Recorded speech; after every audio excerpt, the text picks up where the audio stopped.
Welcome to She Persisted. I'm your host, Sadie Sutton, a 19-year-old from the Bay Area studying psychology at the University of Pennsylvania. She Persisted is the teen mental health podcast made for teenagers by a teen.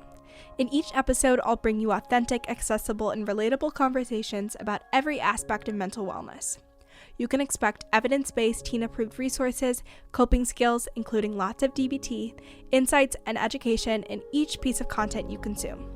She Persisted offers you a safe space to feel validated and understood in your struggle, while encouraging you to take ownership of your journey and build your life worth living. So let's dive in. This week on She Persisted. We learn math, science, and English, but we don't learn emotional agility, or what do your thoughts even mean, or or how to meditate, or even how to eat properly so that you don't get overwhelmed with stress. We don't learn like basic foundational things in school, and a lot of the time our families weren't teaching them to us either, unfortunately. Hello, and welcome back to She Persisted. My voice is going away. I'm doing sorority rush, so I've had approximately 17 meetings in the past 48 hours. I'm tired of my own voice, so I will do this intro quickly. But I am so excited for today's episode. Last week we talked all about New Year's resolutions and goal setting, and now it's time to implement and execute. And with that comes motivation and staying motivated and continuing to follow through even when you're not motivated. And so I'm so excited to have Kate Stone on the podcast today. She is the founder of HeartSpeak, which is an inner educational program that helps teens transform how they're relating to their challenges. She's also a coach. She also helps teens write their college application essays. And so she's just a really amazing, insightful individual, and I'm so excited for this episode because she shares everything she knows about motivation and motivating yourself, why we're not motivated, how to hack motivation, setting up your day to be as effective and productive as possible. I'm so excited for you to listen to this. As always, if you enjoy this episode, make sure to share on social media, send it to a friend or family member, leave a review, all the things. And with that, let's dive in. Well, thank you so much for joining me on She Persisted. I'm so excited to have you on the show and talk all things motivation and your story. I'm so excited to be here too. I feel like you are such an amazing example for young people in terms of, being motivated to go out there and learn new skills and put those skills into practice. So it's just really cool. It's really cool to see what you're doing. Thank you. I appreciate that. So to give some background, tell me your story, how you started working with teens in all these different ways, whether it's motivation, whether it's helping them with college essays, advocating through social media, all of these things. How did you get to this point in your career? Well, because I always get annoyed when people have like really long stories on a podcast, I'll keep it short. I was a teenager who struggled, and like really into my 20s. That whole period of young adulthood was just fraught for me. Yeah. I didn't really know how to conduct my life. I didn't have the tools necessarily, and I just started teaching. And then I was also being mentored by people who were older than me. So everything I was learning at a really vulnerable point in my life, I was kind of like passing that down to even younger people, like 13, 14, 15. And now I was a teacher for a long time, and now I am a coach, and I'm a college coach. I'm an empowerment coach. I have all these different programs for motivation and inner education. And I just want to help young adults figure out how to make that transition into adulthood just a little less messy. Yeah, it's such a tough time. And what I've found from interviewing so many adults from a teen's perspective, and whenever I explain the show and She Persisted, everyone is like, teenage years were really hard. There's that universal experience of whether it was an identity shift, whether it was emotional regulation, whether it was the stress of school and expectations. There's really just that universal experience of being a teen is really, really tough, and you don't feel like you have the skills to navigate it as effectively as you could. Absolutely. We learn math, science, and English, but we don't learn emotional agility, or what do your thoughts even mean, or or how to meditate, or even how to eat properly so that you don't get overwhelmed with stress. We don't learn like basic foundational things in school, and a lot of the time Our families weren't teaching them to us either, unfortunately. Yeah, and it's those things that you need more than anything, because I always was very academically oriented and driven, and I had these goals, but I literally had to take a medical leave of absence because of my mental health. Like, without that foundation, you can't even pursue those educational goals because you lose your ability to function. So it's just the absolute first thing you need to focus on, and it's crazy that we don't have those skills learned from preschool and elementary school, and then especially in middle school and high school. I know. Think of like where our society would be right now if we did have those skills. Yeah. It's that meme of like, if adults knew how to say Chipotle, like our society, if we taught kids how to regulate their emotions and tolerate distress and be mentally health conscious and all the things. Well, that's why we're going through this period right now. Yeah. I mean, that's what this whole like global cultural reckoning is about. It's about we can't do what we've been doing. It's clearly not working. And so it's not a bad thing. What you see out in the world is not a bad thing. It's a moment of change. 100%. It's happening, you know? I love that so much. And I completely agree. And I think Gen Z is doing it. So I'm hoping that things will actually shift and change for future generations. And I think there's so much potential, especially with how much we're talking about mental health and the ways that we're advocating and all of that. Yeah, I'm actually really excited to see what happens over the next 5 to 10. Yeah. I think like the last 3, and I think we're kind of still in the middle of it. It's so interesting too, because the astrology totally predicted this period of time. Yeah. Which is so fascinating. I remember like 10 years ago, my mentor, who was really into astrology, told me, Katie, darling, it looks like in about 8 years' time, the entire structures of our world are going to collapse. And I was like, interesting. Love that. You know, I like to say, if bacteria can have such a significant impact on us, that's so small, why wouldn't giant cosmic bodies like the planets have an impact on us here? Mm-hmm. You know, everything affects us. So to the degree to which how much it does, we don't know, but it'll be interesting. 100%. Okay, so I'm so excited for this because most people have just set their New Year's goals. They're starting a new semester. I feel like I just run on the school clock. Like, I always get excited when it's January setting new goals, but the way my brain works, I'm like, September, start of the year. That's how things kind of function. But I found that January is such a great time to reflect on your growth over the past year. It's a great checkpoint. I always use it as like, I have rollover goals. So I set all these crazy ambitious goals, and then I'm like, okay, where am I at? This is still my goal, so I'll keep working on it. But I'm super excited because I think that especially as we get out of the first couple of days of the new year, this is when people are struggling with motivation and consistency and how to actually follow through with these goals that they've set for themselves. So starting with what gets in the way of being motivated and your thoughts there of why we struggle to just execute once we have this seed planted. Well, I think a big part of why we struggle to execute is that we think we have to start really big when really we have to start really small. Yeah. So here's how I look at the science of motivation. Motivation equals momentum. So it really begins, and I know it probably is annoying to hear this, but it begins with the very small choices, like going to the gym, not for an hour, but for 20 minutes to start. Just 20 minutes. That's really all you need to get going. But you need to make that 20 minutes consistent, right? Or, you know, journaling in the morning. It doesn't have to be for an hour. It can be for 5 minutes. So making things that are really manageable and then stacking those up over time. Because when you stack up those feel-good choices, you're building momentum in the direction of motivation.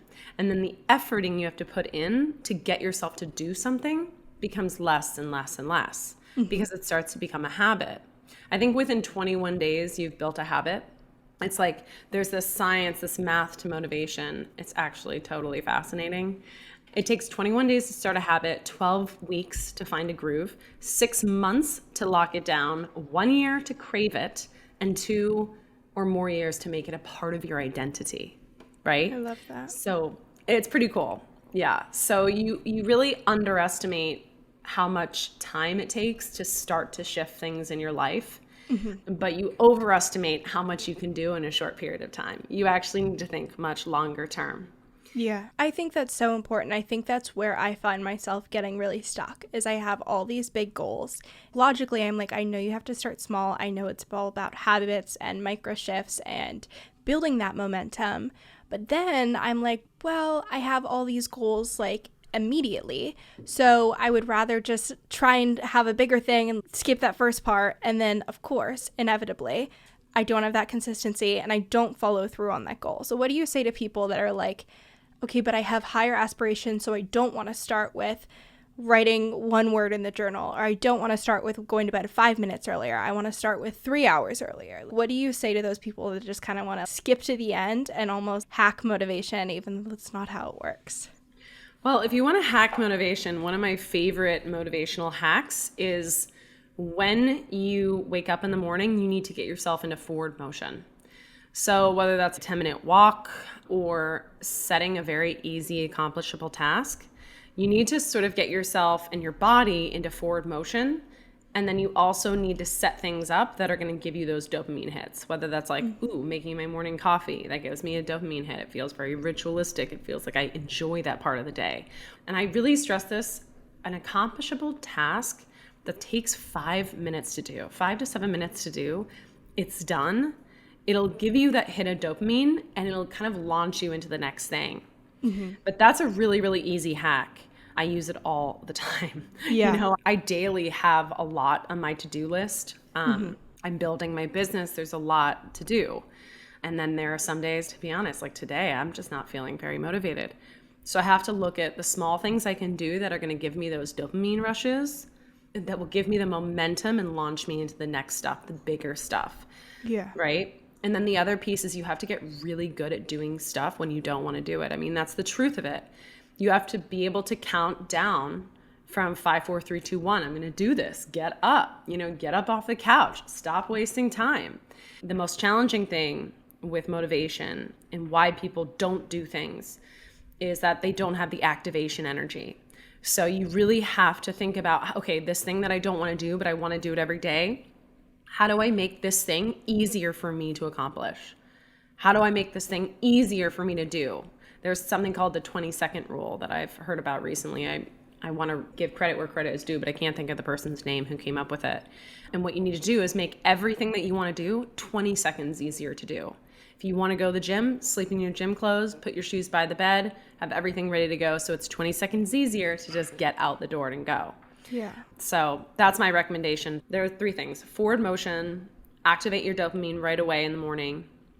It'll launch you into the next thing and make everything easier, 20 seconds easier if you can. Mm-hmm. How do you decide what to prioritize when you have all these goals? And I feel like it's less of a logistical thing, like there's so many hours in a day, but what's helpful to start that really gets that momentum going and then kind of seeps into these other areas?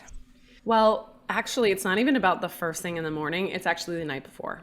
It's the night before. It's what you do the night before, to be perfectly honest, because if you wake up in the morning and you haven't really gotten clear with what's on the agenda and what is first priority, then you're totally screwed.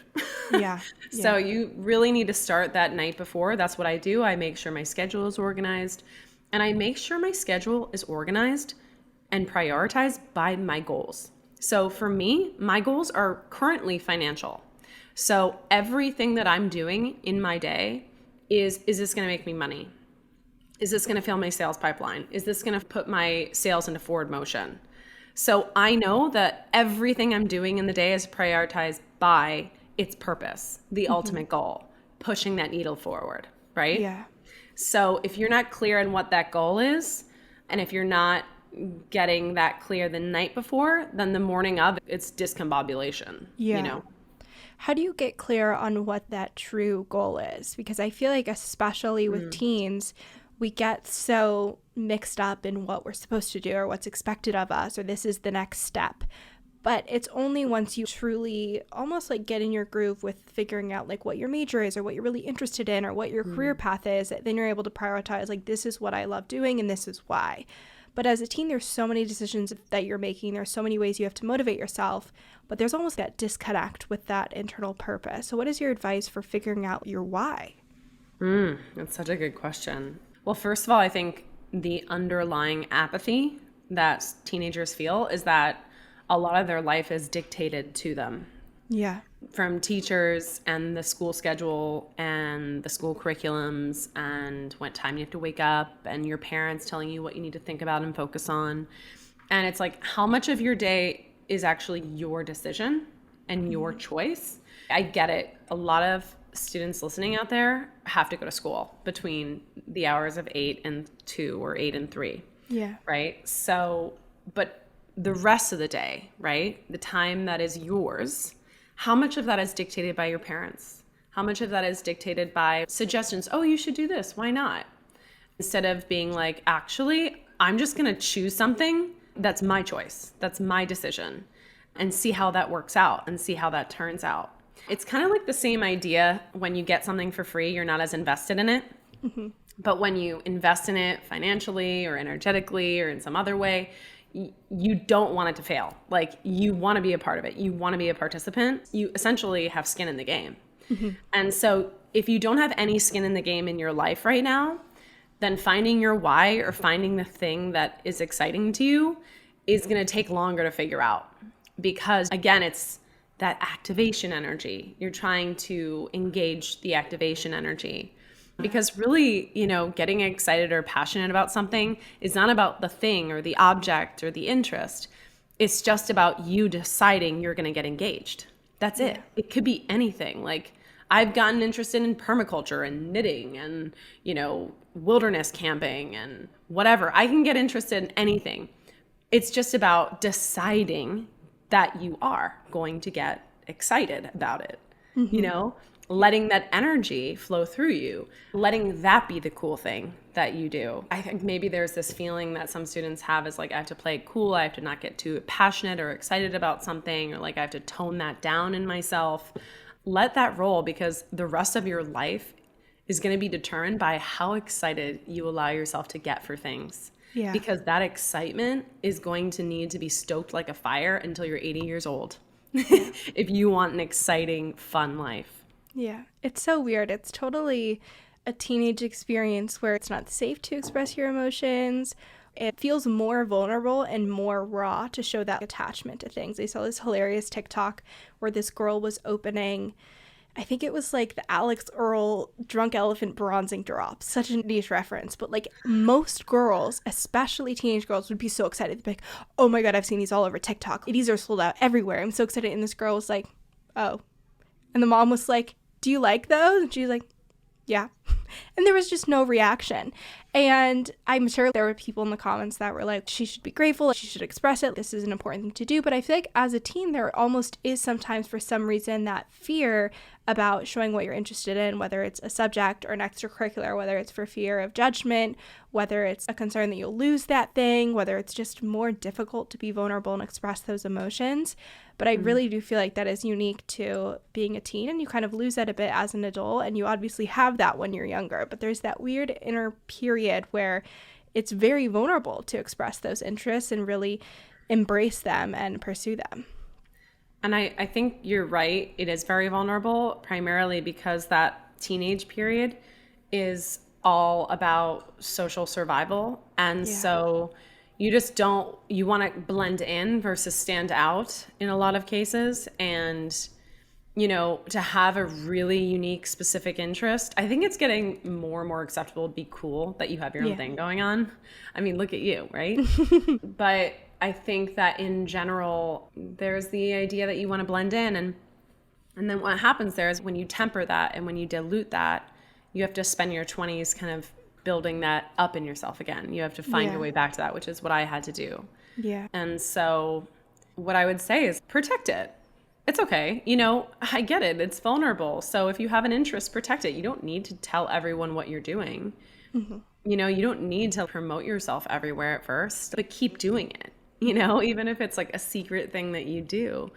In fact, that's almost more beautiful because you can really get to know it and learn more about it and explore it and have it be your own thing. In the age of social media, not everything has to be shared with everyone. Totally. It's really interesting because you go through this period where you start applying to colleges, and it is those things that make you really unique and really different that set you apart and are celebrated. But prior to that, again, it is really fitting in with the pack. It's not standing out. But when you are going through that process and everyone is trying to differentiate themselves, those unique parts are celebrated not only by people reading your application, but your peers as well. And I would say that's very true in high school, especially in the Bay Area. And then I've also noticed that at Penn. So in some ways, it's who you're surrounding yourself with. Obviously, you can't control everyone you're spending time with. But if you have a hobby, you can do it in an extracurricular way. You can do something more in an online community. There's so many different ways that you can connect with people that are also pursuing their interests and really lean into that and have that be celebrated, because I think that can be really effective as well. Oh my gosh. One of the things as a college coach, I want to tell students who are in high school and preparing for that, which is don't rely on extracurriculars in high school. Like, don't put all your energy into just high school extracurriculars. Yeah. Yes. Find other groups, learn with adults, learn a new skill with other adults of a variety of different age groups. Because when you actually pursue something outside of the school container, it really tells admissions that you have a genuine interest and you're willing to think outside the box and you have a capacity for agency that really speaks to them. And it looks better to start doing independent study than necessarily only relying on the school container.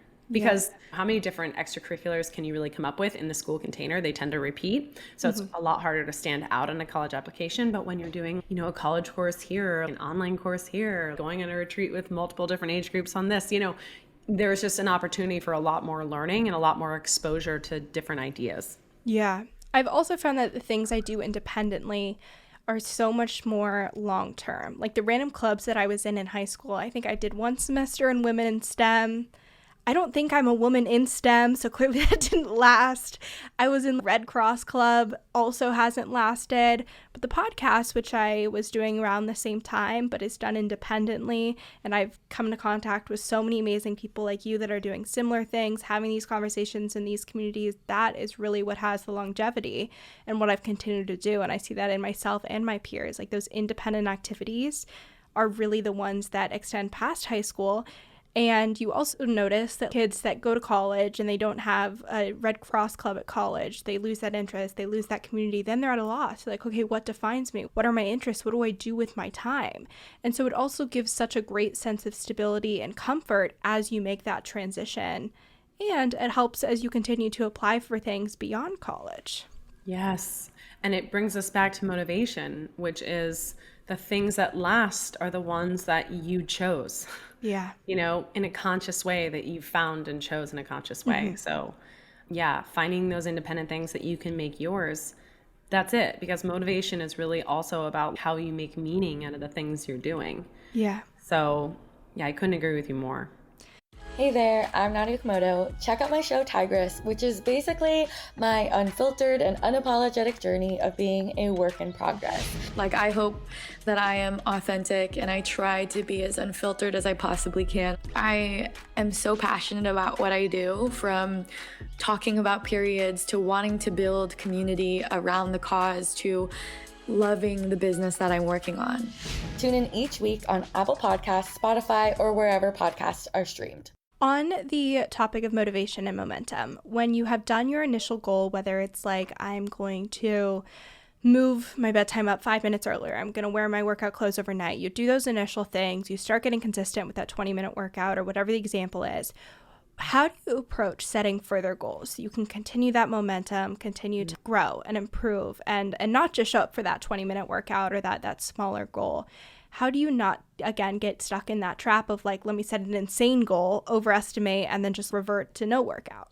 Well, I think that you want to start with a big goal, like something that's almost kind of impossible to reach.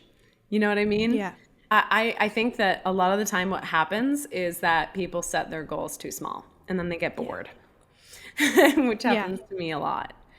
Because again, we need meaning, and it just depends on you what motivates you. But I realized, oh, wow, I need massive goals to stimulate me into action. Like I need really, really big visions and ideas to get me going every day. So yeah, when I'm clear about that really, really big goal, what I really love is I use this program called a 90-day plan. So I have 3 big goals. So maybe one of them is a financial goal. Maybe another one of those goals is brand visibility.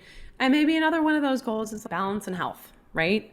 And so what I do is underneath those 3 goals, I have like, okay, here are my 2 strategies. Underneath the second goal, here are my 2 strategies. So essentially what I'm doing is I'm taking these massive things and I'm breaking them all down into much more bite-sizable bits. Mm-hmm. And then I'm looking at 90 days. So I'm looking at, my weeks for 90 days. And I'm going, okay, these are things I need to be doing this week in order to move this further along. Then how does it grow? I need to be doing these like 5, 6, 7 things. And so I plan my 90 days by what I need to be doing each week to further those goals along. And I just, itemize it. I go one by one by one. And then so at the start of my week, I plan out my week. Okay, so this is what I need to prioritize this week. This is what my week is going to look like. Mm-hmm. And I commit to that. Now, if I don't follow through on that, I have to be really honest with myself about what got in the way. So it's like, well, was scrolling more important than doing my exercise or, submitting to 10 podcasts or to getting out on a hike with my dog? Like what became more important than this goal? And really look at that. So you have to set those big goals. You need to break them down and you need to plan it out. Yeah. You really can't give yourself, people think, well, I want to have a really big break in the day. Sometimes that's not helpful. I used to think that I wanted a big break between my morning work and my evening work. And I experimented with that for a couple of months and then I stopped doing that. And I realized that I didn't want to have that many breaks in the day. That when I had too many breaks in the day, my momentum, my motivation decreased. Mm-hmm. So instead, I filled my day with things that were moving in the direction of my goals. And what that did is that increased my motivation, right? Yeah. So you have to look at like, do I have too much time as well on my hands? And if I have too much time, then what could I fill that time with? What could I do? How could I enjoy myself? How could I curate my days so that it's really moving me in the direction of what I really want? Because if you don't, and you just kind of do what you've been doing, chances are the needle doesn't really move for you, To actually leverage ourselves into action and to change something about our life and to up level and like quantum leap our life, it actually takes an enormous amount of leveraged energy and willpower to make that change. It actually takes like quite a bit of energy because that's what I'm doing right now. It's even surprised me how much energy is required to change aspects of yourself in your life. Yeah. And that's just the truth. It is not easy because most people would be doing it if it was. Mm-hmm. What are your thoughts on the phrase I feel like is very popular on social media, especially in the motivation space, which is that when you're not being motivated, you're breaking promises to yourself. And that in turn impacts self-esteem and all these other areas related to mental health. Do you think there's truth there, or there's other things that can get in the way of motivation rather than not trusting yourself or not having a relationship with yourself? Like you mentioned, what got in the way, or what was more important, or what did I prioritize instead? What are your thoughts? Well, I will say that, I'm speaking to you now from a place of high productivity, but I wasn't always like this, Yeah. My late 20s, my early 30s, it was like 2 years there where I was just out in nature every day. I would go on these 2-hour-long hikes. My focus and work wasn't my priority. My priority was my self-esteem, my mental health, my connection to spirit, my connection to nature, my stillness. But that was my goal. And I committed to my goals. Do you see what I mean? So my self-esteem wasn't suffering because I was in alignment with my values. There was congruency. Now my values have changed and I'm clear on that. My values are about productivity, are about putting myself out into the world, are about service, right? and I'm committed to those goals. So my self-esteem is not suffering. So when your self-esteem is suffering, it's because you want something. You have not let yourself own the fact that you want something, and you haven't gone about the process and the strategies for building your way towards that. So that disconnect is where your self-esteem suffers. I love that. And I think that's really the piece that people are missing when they make that blanket statement of, if you're breaking promises to yourself, you're doing yourself a huge disservice. And I think what you just mentioned is huge, and really understanding where the negative parts of not following through on something come in, which is that disconnect. It is that almost like shame spiral that can happen when you're not allowing yourself to be invested in something or show that interest or pursue something. So I think that's a really helpful differentiation. What are the things that you tell yourself, whether it's mantras or quotes, that are helpful to have on hand to motivate yourself? Oh gosh, this is such a good question, because I've been thinking about this and I haven't been doing it. Here's the real strategy for maintaining motivation. So every night and every morning, I write down my goals, and then I write down my wins. So I don't just write down my goals on January 1st and then hope it works out. I write down my goals at the end of the day and at the beginning of the day. But I also write down my wins and celebrations, because my goals are often so big. I need to acknowledge everything I've done in the day to help me get there. And it gives you, again, leveraging that brain chemistry, that dopamine hit. It's like, wow, I did a lot today towards my goals. I'm really proud of what I did. And it doesn't have to be really physical, action-oriented things. It can be that your goals are to heal your mind, to calm your mind down, to learn how to relax, to learn how to be still, to learn not to beat yourself up. That can be your goal. That was my goal for like 2 years. I was like, I'm going to learn not to attack myself mentally anymore. So it's not about saying, hey, these are my goals. It's about fortifying those every single day and making sure that you're listening to material that inspires and motivates you regularly.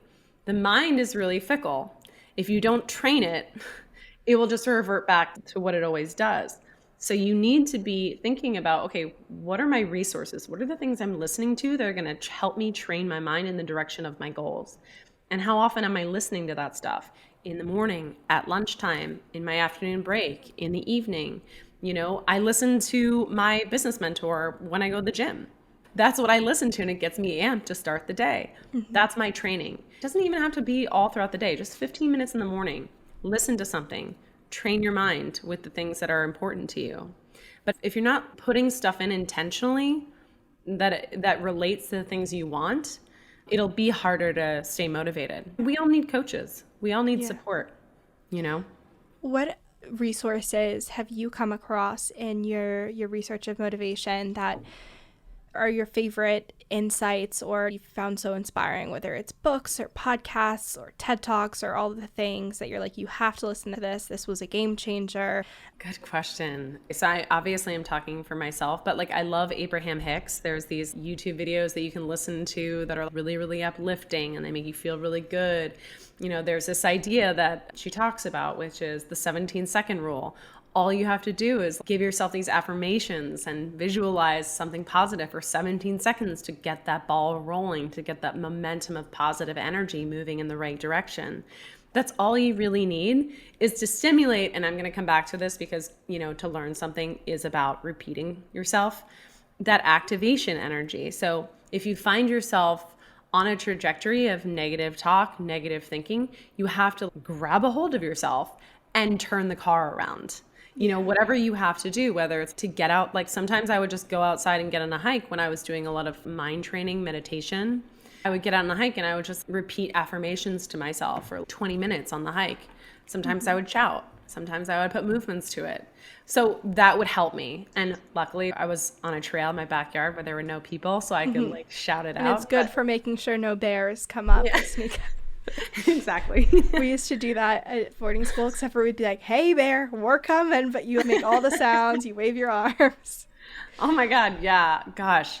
It really is true though. It's it helps so much. You have to learn. I think the number one thing with maintaining motivation is to learn how to manage your own energy, to learn what makes you feel good. You know, we talk about, I don't know what my why is. Don't worry about your why. Like, what makes you feel good? For me, I go to the sauna and I do my cold plunge. That activates me. My cold showers in the morning, my coffee in the morning, making sure I go to the gym and lift weights for 20 minutes. I don't try to do super long workouts personally. Otherwise, it's really hard to stay motivated for me to get there. And you really don't need more than 20 to 30 minutes at the gym if you just want to stay in shape, or maintain. So yeah, I think that you have to know what gives you that dopamine hit, what makes you feel good naturally, and then do those things. Because even if you feel bad and you're feeling a lot of emotion and you feel really negative and crappy about life and you feel like everything just sucks, well, just keep moving forward. Just keep taking one step in the direction of something that feels good, another step in the direction of something that feels good, because the storm will pass. Emotion is just weather. The storm will pass. Maybe it takes a month. Maybe it takes 3 months. Maybe it takes 6 months. Probably not 6 months if you're taking steps in the direction of something positive. Don't cling on to those emotions, because as soon as you cling on, you claim them as your identity. And you're like, oh, I'm always like this. God, I can't believe this is what lives in me. Everybody else is so much happier and living their best life, and I'm not. It's just not true. The only mistake you're making is that you're clinging on to negative feelings instead of taking action in some positive direction. And once you're doing that, it'll start to collect and collect and collect, and your self-esteem will rise, and you'll feel that motivation, and you'll start to feel that shift. It'll be magical, but it's not. It's science. I love that. I think that's so helpful and gives so many immediate steps that people can take to begin that motivation and really just jumpstart the process. Total left field question. You did this post a while ago that I really loved, that I would love to get your insight on, which is that an instant cure almost, or like a reversal for depression, is acts of service and going out and interacting with people. And I read that and I was like, whoa. Mind blown, so accurate, crazy. Because I feel like that's all that people want, is that immediate, how do I make this go away instantly? And I think there's so much truth to that idea of going out and giving back and doing what you wish you were receiving or how you wish you were feeling. And so how did you come up with that? What are your thoughts there? Just literally mind blown. Well, I don't know where this came from. It's so weird. And maybe it came from the time I spent living in Asia. Mm-hmm. I bet that was what it was, because everybody in Bali was so loving and positive all the time, and they'd be like, "Apa kabar?" and you'd just say hi to everyone. Everyone was so positive, and there was always a smile to give from everyone. Mm-hmm. And then I came back to New York, and I remember, because I'd been over there 4 years, and I remember thinking, well, when I come back to New York, I'm just going to bring this to everybody. Yeah. And I'm going to say hi to everybody on the train and all those people going to their financial jobs. And I just want to be like Santa for positive vibes. I just wanted to share the gifts everywhere. Mm-hmm. And so it became my practice when I was struggling with depression in my 20s, that I would wake up every day and everybody I interacted with would be left in a more positive place than when they started. I would smile, I would say hi, and I would mean it. Mm-hmm. And I would feel so good just from doing that, because I could see other people's response to that energy, and they gave it right back to me. To give is to receive. So that's how I discovered that, was just that I made it my practice. And also, I was an actor in LA for 10 years. So when you have to go into rooms of executive producers and casting directors and directors, if you're in a bad mood, if you're feeling low, they can tell. Yeah. And you're probably not going to get the job. So to stay in a place of positivity and good energy it was like a survival mechanism. To be able to put off positive energy was a way that I earned a living. Mm-hmm. That's what they were hiring me for, was how well I could leverage my own energy and present it out so that people would buy the product that we were advertising or whatever. Yeah. Right? So you have to think about that. So that's how I learned how to do that, is just learning how to manipulate and manage my own energy field. And you can learn how to do it too, in small ways. Yeah. And start with just deciding you're going to give everybody a smile. Mm-hmm. I love that. Just start there, and you'll see it's really kind of fun, actually, because you meet people too. Yeah. Yeah. So many pieces of insight, so many amazing takeaways. If people want to continue to consume your content and work with you and all of the things, where can they do that?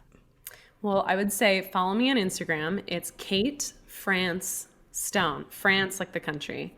And I'm doing a workshop coming up, the 90-day plan. So if you're excited about this, go to universitygurus.com/workshops.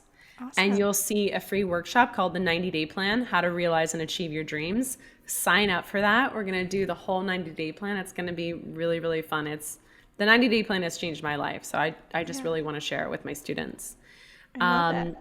And the other thing is HeartSpeak. We're launching HeartSpeak again, the 7-week program for inner education, everything from emotional agility to thoughts and feelings to stress, meditation, nutrition, sex, finances. So if you're interested in doing something more in depth with me, go to heartspeak.school and check out all that I'm offering there too. We have a free community class coming up as well. So check that out. Yay. All of those will be in the show notes. Thank you so much. I'm so glad that we got to have this conversation. Me too. This was really, really fun. Thank you, Sadie. Thank you so much for listening to this week's episode of She Persisted. If you enjoyed, make sure to share with a friend or family member. It really helps out the podcast. And if you haven't already, leave a review on Apple Podcasts or Spotify. You can also make sure to follow along at She Persisted Podcast on both Instagram and TikTok, and check out all the bonus resources, content, and information on my website, shepersistedpodcast.com. Thanks for supporting, keep persisting, and I'll see you next week.